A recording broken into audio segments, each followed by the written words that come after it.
요즘 모두 우리 답답합니다. 경제도 어렵고 모든 사람들이 행복하지 못한 것 같은데 나라가 제대로 돌아가지 못하고 있다는 느낌이 강합니다. 왜 이럴까요? 오늘 국민대 김병준 교수를 모시고 이 답답한 상황에 대해서 어떻게 하면 이걸 타개할 수 있는지 의견을 나눠보도록 하겠습니다. 안녕하세요. 예. 요새 시원하십니까? 답답하십니까? 답답하죠.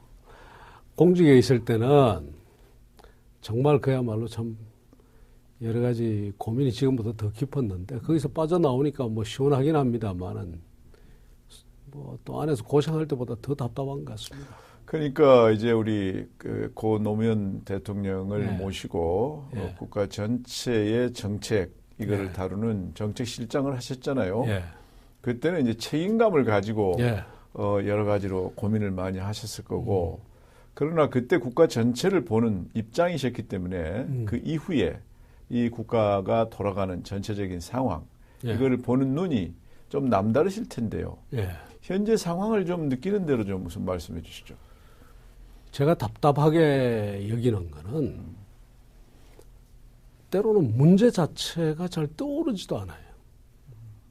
그러니까 무슨 문제가 있으면 그 문제가 앞으로 드러나고 그걸 가지고 우리가 뭐 이쪽이든 저쪽이든 의견을 교환하고 싸우기도 하고 뭐 이렇게 되면 오히려 다행인데 아예 문제 자체가 떠오르질 않는단 말이죠. 예를 들어서 지금 국회 구도만 봐도 뭐 지금 이제 교과서 국정화 가지고 지금 싸우고 있지 않습니까? 그리고 그 전에는 또 공천권 문제 가지고 다투죠. 근데 제 입장에서 보면 그 문제들이 가벼운 문제는 아니지만 정말 우리 사회에 보다 심각한 문제들, 뭐 산업 구조를 조정해야 된다든가 뭐 이런 정말 그 우리 먹고 사는 문제, 민생 정도가 아니라 국가의 경쟁력이나 국가의 생존과 관련된 문제들은 뒤로 가버리고 엉뚱한 건 아니지만 정말 지금 국정교과서 같은 문제만 하더라도 차라리 저렇게 싸우지 말고 저런 부분은 국회가 오히려 말이죠. 자기들끼리 합의해서 독자적인 정말 시민사회와 그다음에 역사학자들끼리 논의하라고 논의장을 하나 마련해주고 자기들은 그걸 쳐다만 봐도 되거든요. 근데 이것을 수단화해가지고 서로 찌르기를 하고 있단 말이에요, 지금. 이걸 마찬 말은 뭐 톡하면 대선 이슈로 가져가느니 아니니 뭐 이런 게 답답한 겁니다. 그러니까 무조건 하고 지금 이 순간에 상대를 꺾는 것 그리고 상대를 비난하는 것 이렇게 가다 보니까 전부 보면 내가 하면 로맨스고 네가 하면 불륜이고 그렇습니다. 그러니까 이게 말하자면 그 방향 감각이 상실된 예, 그렇죠. 이 어떤 대양에 떠 있는 뱃속에서 네. 선원들끼리 서로 싸움만 하는 그게 그런 지금 현상이죠. 국가 의사결정의 메커니즘이 거의 완전히 무너진 상태. 그러니까 지금 이제 현상이 그런데 이게 노무현 대통령 시절도 사실은 그런 요소가 좀 있었고 또 이명박 대통령 때도 초기에 광우병이니 뭐니 해서 또 그렇게 매몰됐잖아요. 근데 지금 이제 박근혜 대통령이 현재 집권하고 있는데 지금도 그런 현상들이 이렇게 있단 말이죠. 그렇죠. 근데 이게 지속되고 연속 세 대통령을 보면 그런데 공통점이 있나요? 그렇지 않으면 좀 그 대통령별로 조금 차이점이 있나요? 세부적인 내용에 있어서 뭐 이슈의 문제라든가 이런 데 있어서는 차이가 있겠죠. 그러나 전체적인 흐름으로 봐서는 저는 같다고 봅니다. 결국 그 대통령이 들어와서 제대로 된 생각이 있건 없건 간에 만신창이가 돼서 나가는 거는 거의 같은 구조라고 보고요. 그다음에 실제 대통령이 제대로 뭐 이런 일이든 저런 일이든 제대로 일을 할 수 없는 구도 그것도 그대로 유지되고 있다고 보고요. 그 일을 할 수 없는 구도의 핵심이 뭐라고 생각하세요? 핵심이 뭐 여러 가지 이야기를 할 수 있겠습니다만 뭐 단순히 그냥 임기 문제가 아니고 우선 가장 근본적으로 정치 자체가 지금 고장이 나 있는 거죠. 그 국회, 뭐 정당 이런 것들이 선거 이런 것들이 다 고장이 나 있기 때문에 뭐 굳이 제가 이야기를 하자면 국가의 가버넌스 구조 그 자체가 다 고장난 자동차다 이게. 그러니까 이제 그 하나의 예로서 예. 그 연구한 결과를 이제 그 예. 말씀을 하셨잖아요. 예. 그러니까 행정부에서 안을 내서 예. 그걸 입법 조치해가지고 실제 그 집행. 안이 이제 집행되려면 예. 35개월이 걸리더라. 예.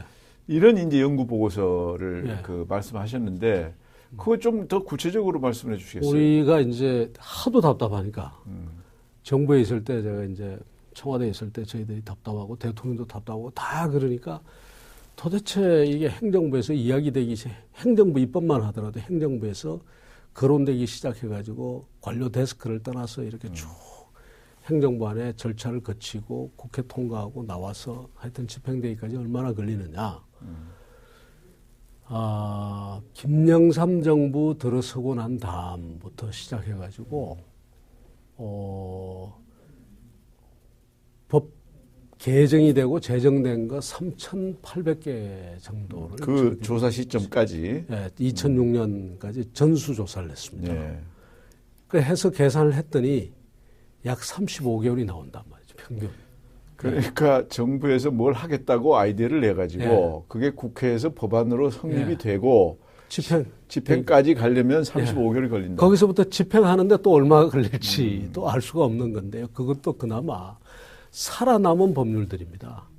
중간에 사라지거나 없어지거나 뭐 이런 것들, 그다음 폐기되고 하는 것들은 빼놓고 이 된 것만 그렇단 말이에요. 그리고 나중에 그 이야기를 했더니 누가 박사과정 학생이 그 비슷한 걸 한번 계산을 해봐야 되겠다. 근데 MB 정부 때 비슷하게 계산을 한번 해봤어요. 그랬더니 나중에 물었더니 거의 비슷하다 시기가 걸려요. 그러니까 결국은 뭐 지금도 비슷하다 이렇게 봐야 되군요. 지금도 그렇게 봐야 됩니다. 그렇다면 예.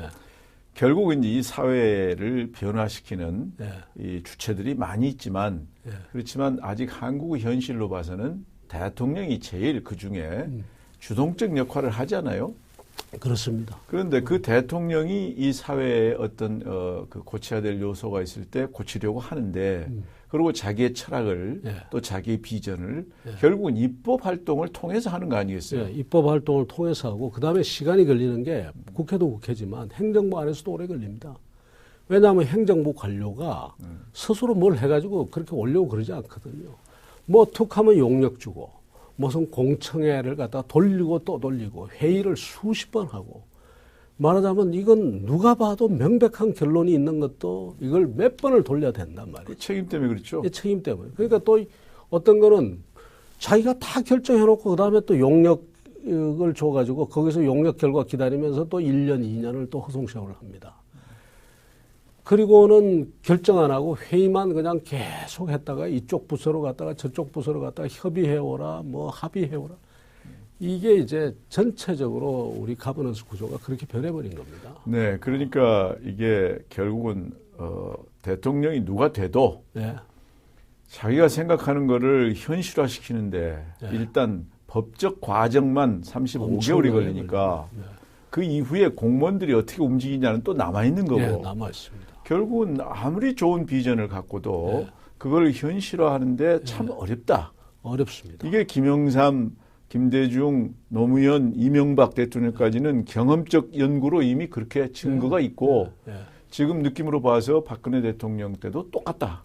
지금 보면 뭐 정말 우리가 물론 하자가 있는 인물들이니까 뭐 또 그랬다고 그럴 수 있지만 인사 하나도 마음대로 못하지 않습니까? 그래서 대통령이 밖에서 보면 아주 엄청난 힘을 가진 것 같은데 실제로 어떤 힘은 있는가 하면은 누구 한 사람 턱해주는 힘, 네. 누구 한 사람 풀어주는 힘, 누구 한 사람 망하게 하는 힘은 대통령이 있죠, 충분히.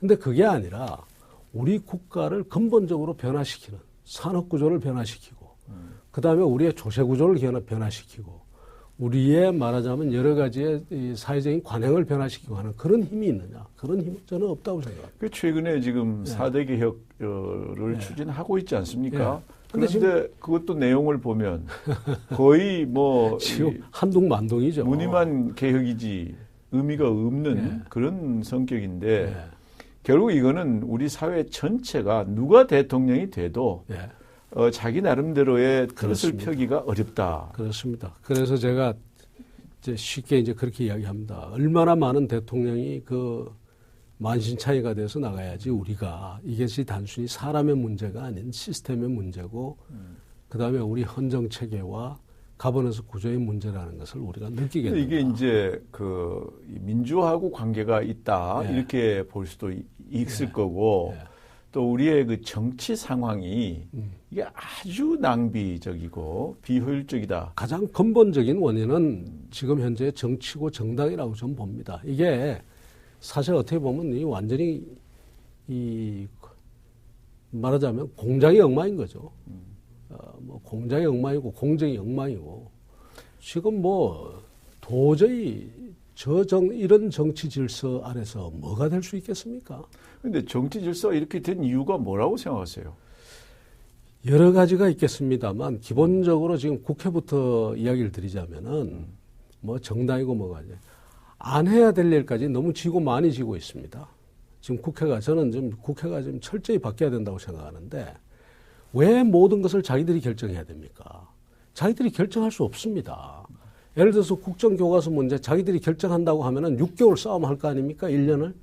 선거구 가지고 싸움하면 6개월, 1년을 싸울 것 아닙니까? 세월호 가지고 싸우면 6개월, 7개월, 1년을 싸웠지 않습니까? 국회만 가면 모든 것을 싸우는데 노사 문제도 가면은 1년씩 붙들고 앉아 싸우고 그럴 거란 말이죠. 그러니까 사실은 국회의원들 우리가 뽑을 때 국회를 그거 하라고 모든 것을 자기들이 쥐고 결정하라고 뽑질 않았단 말입니다. 자기 나름대로의 자기들은 사회 보면서 그 정말 대표성이 있는 기구들끼리 자기들끼리 합의해서 기구 만들어서 노사정위원회에서 그럼 노사정위원회가 됐든 슈레드의 뭐 하르츠위원회가 됐든 너들 당신들 거기서 결정해 와라. 결정해 오면 우린 통과시킬게. 그다음에 국정교과서 문제도 내 가지고 당신들끼리 결정해 와라. 오면은 국회는 그 합의 본 걸로 큰 이의 없으면 우리 통과시키게 이렇게 가면 국회의원이 얼마나 조용하고 일을 많이 하겠습니까? 모든 것을 심지어 가가지고 무슨 재벌들 하나 불러놓고 시시콜콜한 거 묻는 거 그 결정하는 까지 자기가 다 하겠다고 덤비니까 국회가 완전히 마비 상태 아닙니까? 마비 상태니 그리고는 왜 일 못했냐 하면 쟤 때문에 일 못했다고 상대방 비난한단 말이죠. 그러니까 이번에 국정감사도 한 게 없잖아요. 예. 그런데 자기들이 뭘 할 수 있겠습니까? 소리는 많이 질렀죠. 그러니까 그거 가지고 자기들 뭐 개인적으로 어떻게 챙겼는지는 모르겠지만 개인적으로 뭐 인기도 챙기고 표도 챙기고 했는지 모르겠지만 뭐 또 다른 것도 챙긴다 그러던데. 글쎄 그거야 뭐 알 수 없겠습니다만 어쨌든 전체적으로 봐가지고 완전히 국정 낭비를 한 거죠. 그러니까 아무 얻은 것도 없이 뭐 자기들 개인 이익만 뭔가 뭐 했는지 모르겠고 그런데 문제는 그 국회의원들이 또 나가서 당선돼 갖고 오잖아요. 예. 이거 어떻게 해야 돼요? 그러니까 또 당선돼서 오고 근데 다른 사람 너도 저는 마찬가지일 거라고 보거든요. 왜냐하면 지금과 같은 정치 패턴이 저러면 여기는 이순신 장군, 안중근 의사가 들어가도 안 된다. 저는 그렇게 생각합니다. 그러니까 그걸 좀 바꾸자는 게 그 오픈 프라이머리 아닌가요? 오픈 프라이머리는 저는 좀 조심할 부분이 있다고 봅니다. 왜 그런가 하면은 미국이라든가 이런 나라하고 달라가지고 우린 정치적 냉소가 그쪽 나라보다 훨씬 더 강합니다. 그렇기 때문에 오픈 프라이머리는 그걸 하면은 결국은 오픈 프라이머리에 자발적으로 가는 사람은 없고 동원된 세력이거나 아니면 완전히 어디 무슨 상징성이나 어떤 무슨 가치에 꽂힌 사람들 이런 사람들만 가게 된단 말이에요. 그러면 그것 자체가 이미 대표성 자체를 심각하게 훼손시키기 때문에 그걸로 통해서 나오는 사람이 과연 제대로 된 후보일 것이냐. 그렇다면 예. 지금식으로 당권을 가진 사람이나 예. 또는 권력을 가진 사람이 예. 위에서 밑으로 예. 내려 꽂는 방법 예. 이것도 문제 아니에요? 그것도 문제죠. 그렇기 때문에 이러나 저러나 문제가 있고 저 같은 경우는 이거 자체에 우리가 매달릴 게 아니라 자기들끼리 뜯어먹거나 말거나 그냥 관둬버리고 오히려 시민사회나 이 좀 학계나 이런 데서는 정말 그 지금 공천을 누가 하느냐 이런 문제는 지지고 볶든 그냥 놔두고 실질적으로 참여와 소통을 중심으로 한 새로운 가버넌스 구조를 어떻게 만들 것이냐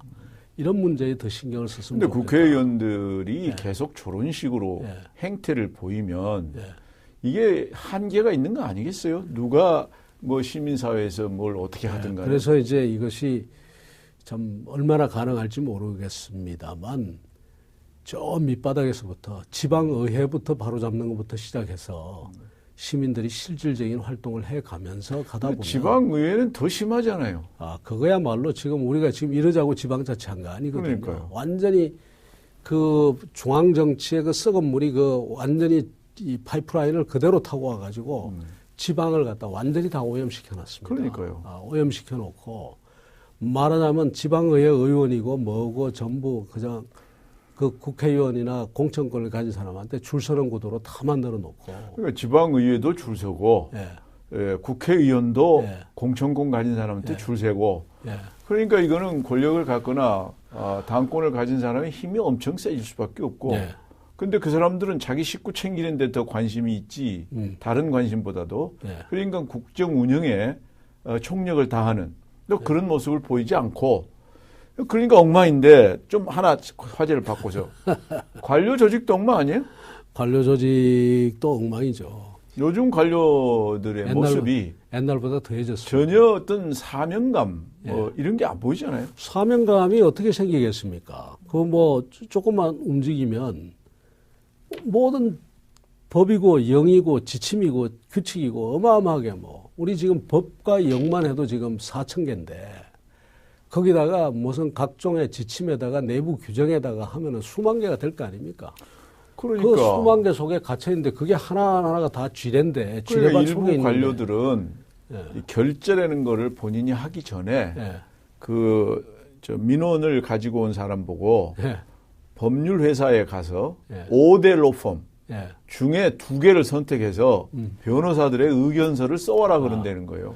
그래가지고도 안 돼가지고 써가지고 오면 다시 또 돌려보내면서 슬쩍 귀에다 대고 뭐라고 그런가 하면 저기 가서 저 국민고충처리위원회를 뭐 권익위원회를 한번 다녀오시라고. 그래서 권익위원회 가서 거기서 또 무슨 공관이 뭐 나오면 그래도 안 해주면 또 다시 와가지고 저 NGO 좀 다녀오시라고 막 그쪽서 또 들고 이런 절차를 거친단 말이에요. 그러니까 이게 참 답답한 건데 또 이게 뭐가 안 되면 공무원들이 옛날에는 그 담당 부서에서 나섰거든요. 예.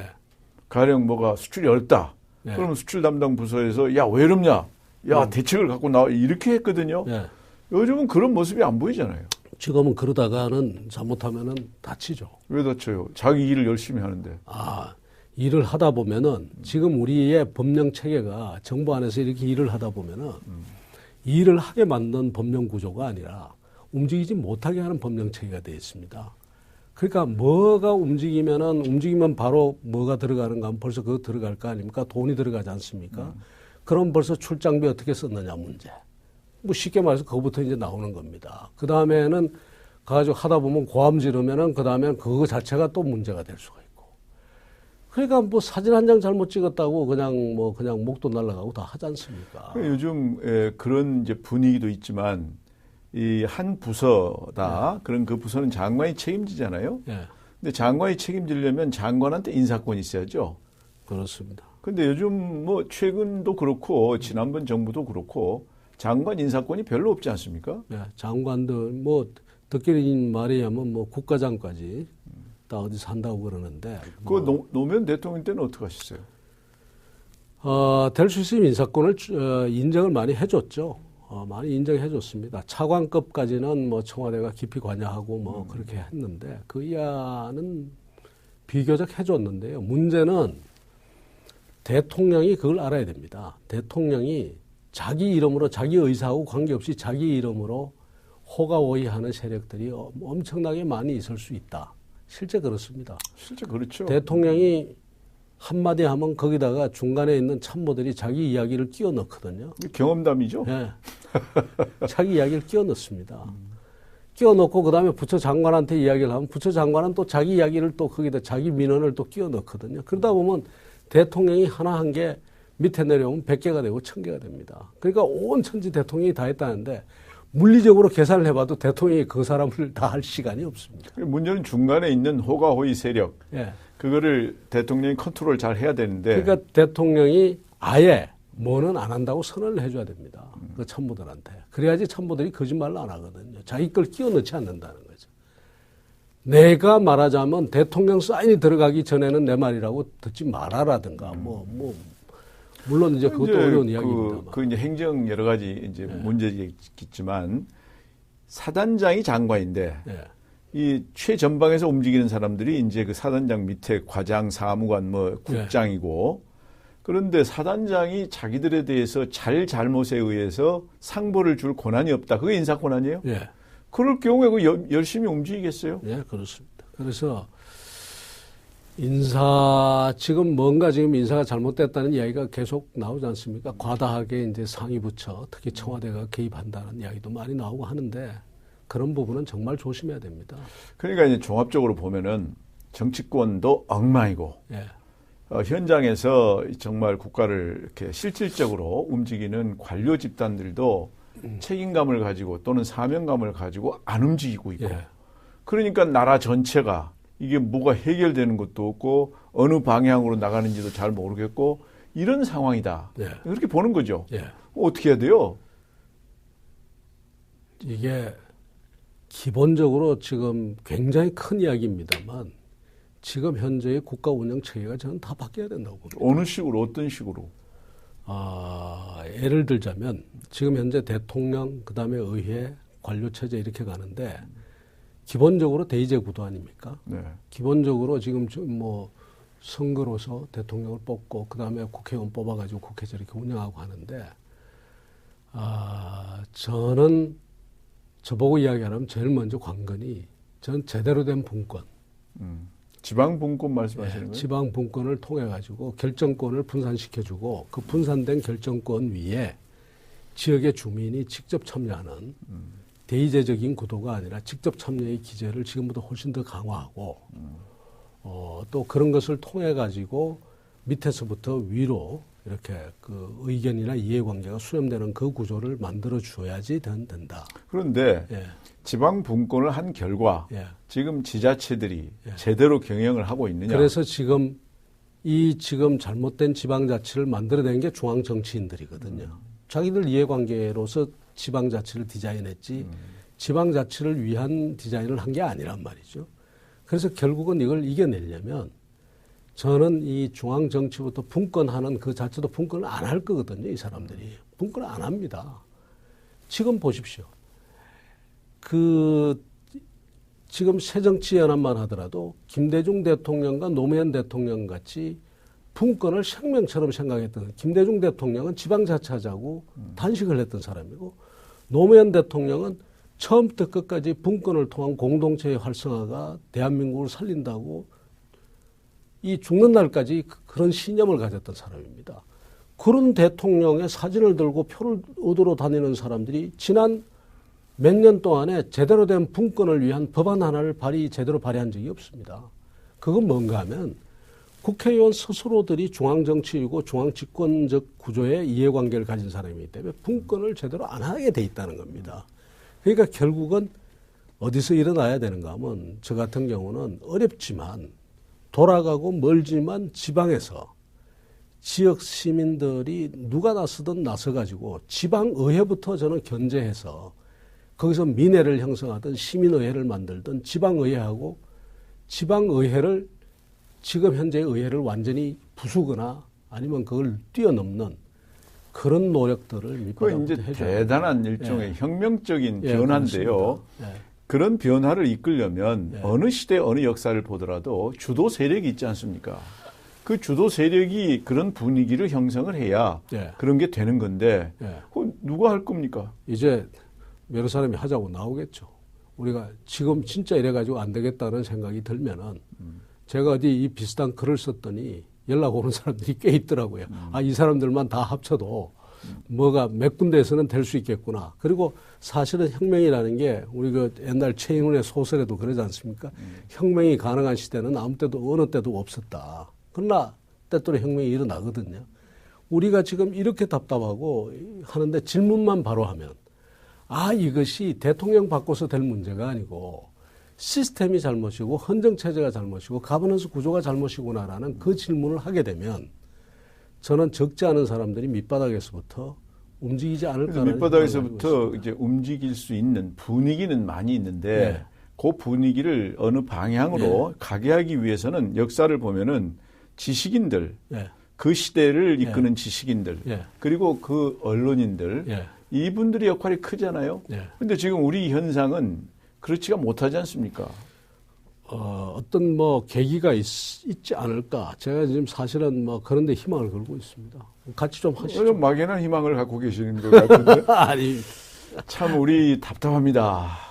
저희들이 우리 후배들, 우리 후손들한테 고개를 들 수 있을지, 이런 상황이 그대로 가면 정말 부끄러운 선배가 될 것 같습니다.